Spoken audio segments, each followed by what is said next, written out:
Jamais sans la grâce, une dévotion matinale proposée par l'Église évangélique de la grâce en collaboration avec l'Institut de théologie de Cotonou.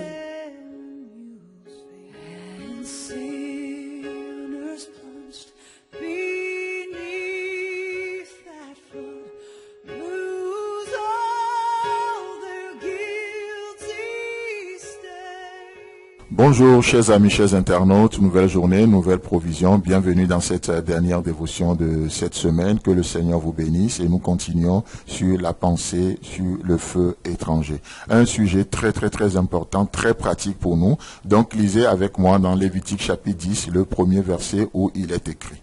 Les fils d'Aaron, Nadab et Abihu, prirent chacun un brasier, y mirent du feu et posèrent du parfum dessus. Ils apportèrent devant l'Éternel du feu étranger, ce qu'il ne leur avait point ordonné. Amen. Triste histoire, triste constat, juste combien parfois l'homme dans son immense orgueil peut prendre sa volonté pour celle de Dieu, combien l'homme dans son immense orgueil peut substituer les choses. Mais laissez-moi vous dire que nous n'avons pas besoin de ça aujourd'hui. Nous avons juste besoin d'aller devant le Seigneur. Seigneur, qu'il me soit fait comme il m'a été dit. Seigneur, je marche dans ta volonté en toute obéissance aujourd'hui. Vous savez, le mot hébreu qui est traduit par étranger, dans l'expression le feu étranger, c'est le mot zour qui veut dire un autre. Et c'est ce que j'aimerais juste voir avec vous ce matin. Un autre. Donc, le feu étranger, c'est un autre feu. Et comme on le dit souvent, l'étranger est souvent étrange. Laissez-moi vous dire que effectivement, le feu étranger est vraiment étrange. C'est étrange dans le plan de Dieu, c'est étrange dans notre vie, ça amène des choses bizarres dans nos vies. Pourquoi? Parce que le feu étranger nous fait sortir de la volonté de Dieu, le feu étranger nous fait vivre dans nos propres ambitions, séparés du cœur de Dieu, le feu étranger nous fait marcher dans la volonté de la chair et non celle de l'esprit, le feu étranger fait de nous des esclaves du diable, de ces démons de la chair et de ce monde. Voilà ce que c'est qu'un feu étranger. C'est pourquoi le feu étranger est étrange. Donc le feu étranger, ça veut dire un autre, un autre. Et ce matin, pourquoi au lieu de faire ce que tu sais vrai de Dieu, pourquoi tu voulais essayer de te convaincre d'autre chose? Pourquoi faire autre chose si nous savons déjà ce que le Seigneur attend de nous? Pourquoi faire autre chose? Pourquoi substituer les choses? Vous savez, tu n'as pas besoin d'un système de compensation ce matin.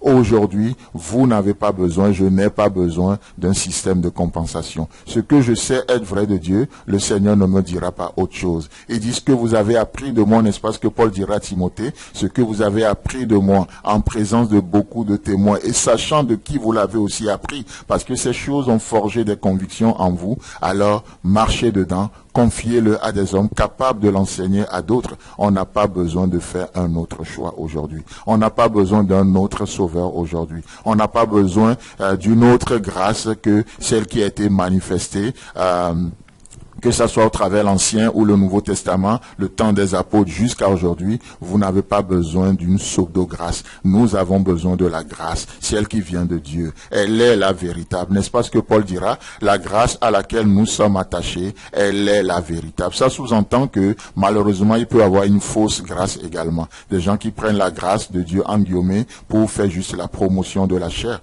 Non, il n'y en a pas besoin d'un autre feu. Le feu que Dieu a donné, c'est ce feu qui approuve. Comme Dieu avait envoyé le feu pour approuver le sacrifice d'Élie, comme Dieu a envoyé le feu pour approuver, pour purifier tellement de choses.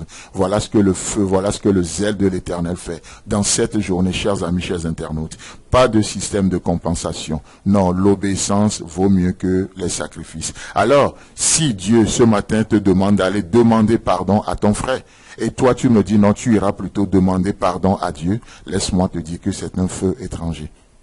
Non, c'est un feu étranger. Si Dieu me demande de venir devant lui pour lui demander pardon, j'irai devant le Seigneur, je confesserai mes péchés ce matin et voilà, j'obtiendrai miséricorde.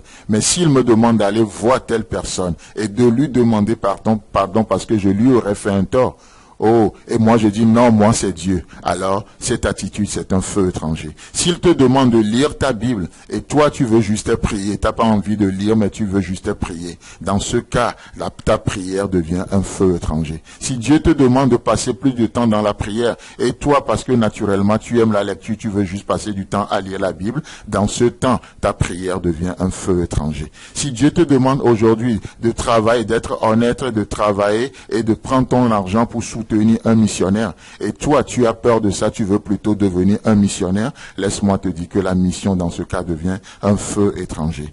Et s'il te demande de passer plus de temps avec ta famille, avec tes enfants, et toi tu voulais juste, parce que tu n'as pas ce temps en guillemets, et tu voulais juste te faire remplacer dans ta famille auprès de tes enfants par des cadeaux que tu pourrais leur donner, laisse-moi te dire que ces cadeaux, dans ce cas, devient un feu étranger. Et s'il te demande d'aller confronter quelqu'un, et de lui dire toute la vérité. Et toi, parce que tu es triste, tu as peur, tu préfères plutôt aller dans ta chambre et de prier pour ce dernier, ta prière devient un feu étranger. Chers amis, chers internautes, que le Seigneur vous bénisse, qu'il puisse parler à vos cœurs. Passez un agréable week-end. Si vous avez aimé cette dévotion, parlez-en à vos amis. Parlez-leur du message de la grâce et de ce qu'il fait dans vous. Pour un sujet de prière, une question ou plus d'informations, contactez-nous. Téléphone 64 88 35 87 ou 96 42 69 05 ou par WhatsApp au 94 75 80 20.